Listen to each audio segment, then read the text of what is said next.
Has this ever happened to you?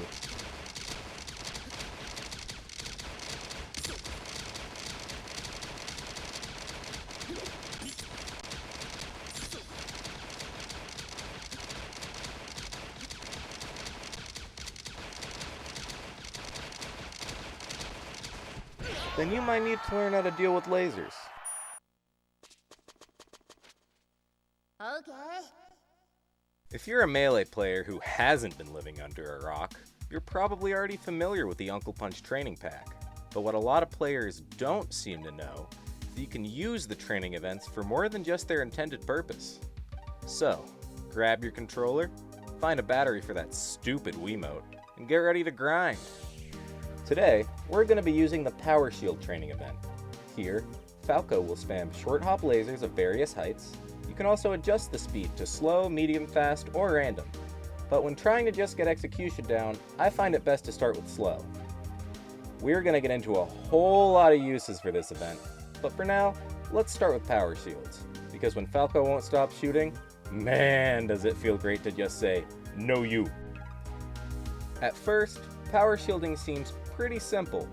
Time your shield just right and send that laser right back at him, but there's actually a whole lot of depth to it. For starters, I recommend removing one of the springs from your GameCube controller's triggers. While you can still power shield just fine with a spring in, having less resistance will make you able to power shield just a little bit faster and more consistently.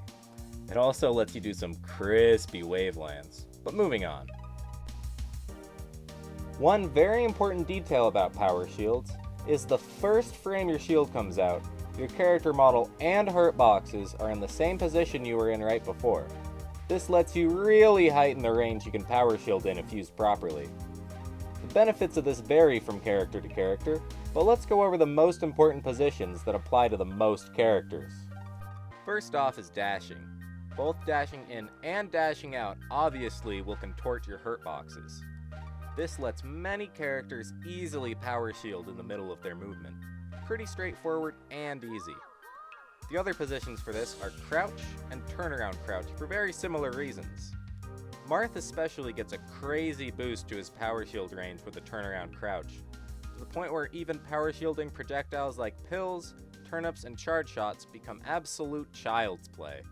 As I said earlier, not every character gets a big boost from this, so check how big these ranges are on your character.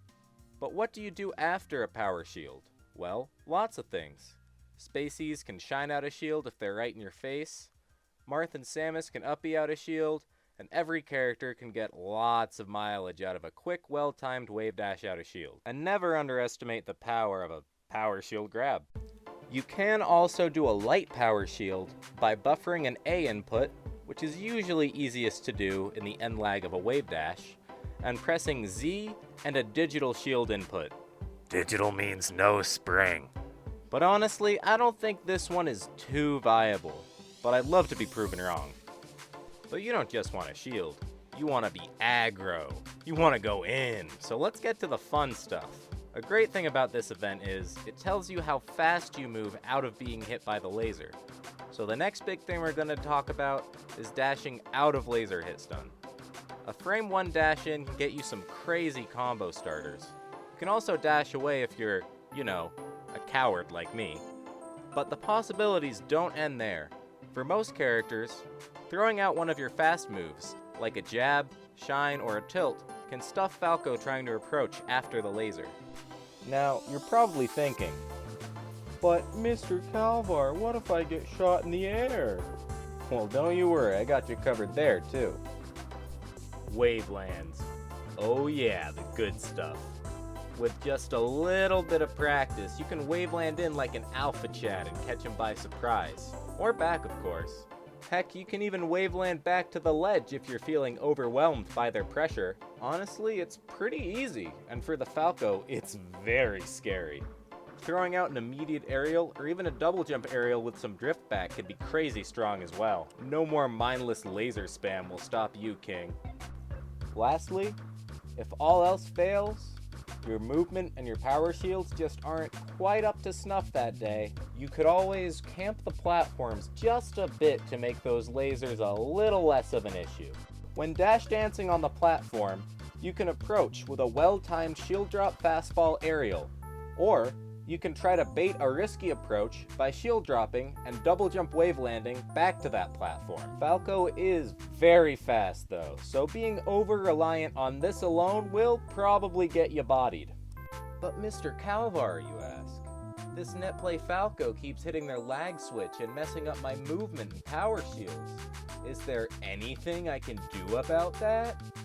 Don't you worry your sweet little head, John Foxmane. There's one last thing you can do, and this is perhaps the most important technique in this guide. Alt F4. You are now armed with information. Now boot up that SpongeBob CRT and start grinding. Wait, where the hell's that Wiimote? Hey, thanks for watching, gang. If you like this and you want to see more, I'd really appreciate a like and a sub here on YouTube. You can also follow me on Twitter and Twitch too. I stream just about every day. Now go body those Falcos.